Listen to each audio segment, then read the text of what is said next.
অসমীয়া ছবি জগতৰ বাবে এক ভাল খবৰ আৰম্ভ হৈছে এখন নতুন অসমীয়া কথাছবিৰ চিত্ৰগ্ৰহণ অসমীয়া ছবি জগতক এক নতুন গতি দিবলৈ আহি আছে চাহ পোহৰৰ গান নামৰ এখন নতুন অসমীয়া কথাছবি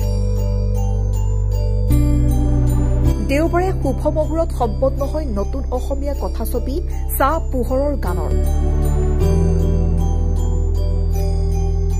গোলাঘাট জিলাৰ সাদৌ পথাৰত এক আড়ম্বৰপূৰ্ণ অনুষ্ঠানৰ মাজেৰে ছবিখনৰ মুহূৰ্ত সম্পন্ন হয়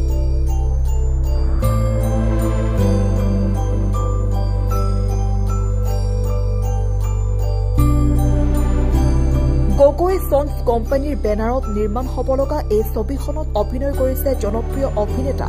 অৰুণ হাজৰিকা শ্ৰীমন্ত মাধৱ দত্ত নীলিম চেতিয়া শংকৰজ্যোতি ৰাজখোৱাৰ লগতে বহুকেইজন ৰাষ্ট্ৰীয় বঁটা বিজয়ী অভিনেতা অভিনেত্ৰী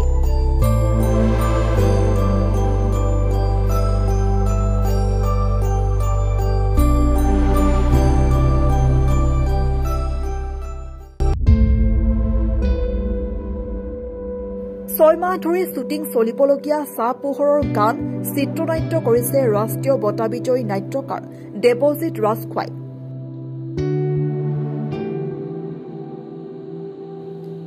প্ৰযোজনা কৰিছে গগৈ ছন্স কোম্পানীৰ বৰ্তমান CMD পৰেশ গগৈ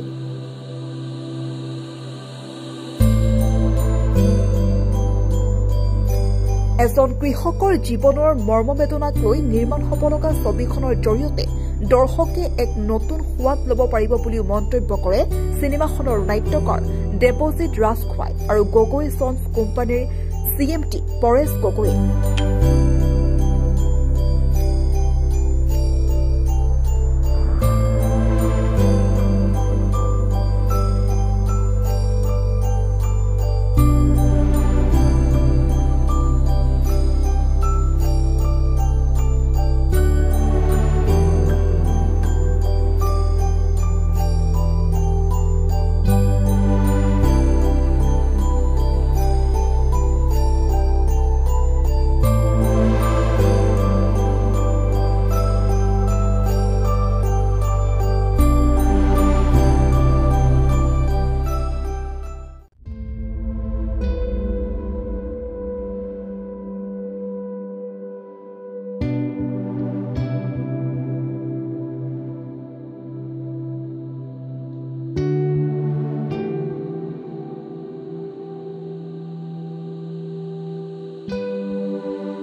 চিনেমাখন হৈছে চাহ পোহৰৰ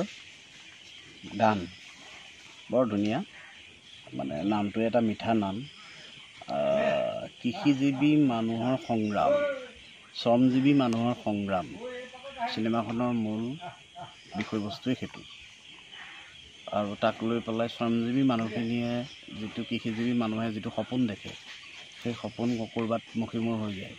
কিবা কাৰণত অকাল দুৰ্ভিক্ষ বানপানী কিবা কিবি তেনেকুৱা ধৰণৰ বহুতো সমস্যাৰে মানে তেওঁলোকে মুখামুখি হ'বলগীয়া হয় তাৰ বাবে জীৱন যাত্ৰাত মানে জটি পৰে ঠিক তেনেকৈ সেই সংগ্ৰামখন আগুৱাই নিবলৈ যিখিনি কৰ্ম তাক লৈ এটি সুন্দৰ কাহিনী মানে হৈছে আৰু আজিৰ পৰা শ্বুটিং আৰম্ভ হৈছে আমি ভাবোঁ যে সকলো শিল্পীকলা সকলোৱে সৰ্বোচ্চ উজাৰি দি কাম কৰিছে বিশ্বাস আছে এখন খুব ভাল চিনেমা অসমৰ ৰাইজে দেখিবলৈ পাব